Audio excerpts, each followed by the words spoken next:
For 3 consecutive years, Miami drivers were considered to be the worst in the country.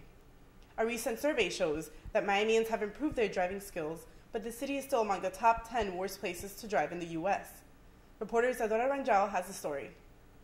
Running red lights and stop signs, speeding, talking on the phone, and road rage are some of the things you can expect drivers to do in Miami. They are considered the 7th worst drivers in the nation, according to a recent survey by National Auto Club Auto Vantage. And if bad driving sounds like old news to you, Miami has actually improved this ranking. 2 years ago, the city had the worst drivers in the U.S., according to the same survey.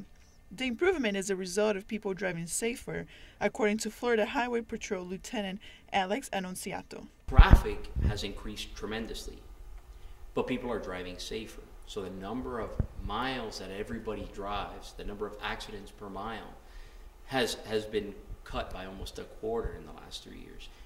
And the reason for that is, I think people are just, they're seeing enforcement happen.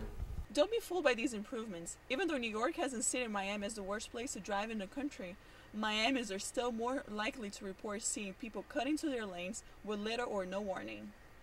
They also reported seeing people multitasking, doing things such as putting on makeup and eating. On the streets, a lot of drivers have their own accounts of their bad experiences in Miami. One of my favorite moments is those who are in the center lane that suddenly realize they need to stop and move over to the left lane to make a left-hand turn instead of just simply going down one street, making a U-turn and coming back. I can't stand Miami drivers. I really can't. I've had this car since the spring semester of this year, and I've almost been in an accident like 6 times due to complete negligence. There are people who slam on the brakes when they should be driving. There are people who swerve lanes without putting on their indicators. There are a lot of people who just don't understand the laws. Reporting for FIU News, this is Isadora Rangel. Thank you, Isadora. If you're wondering where you can find the most courteous drivers in the country, go to Baltimore, Portland, and Cleveland. That's all for tonight. Thanks for joining us.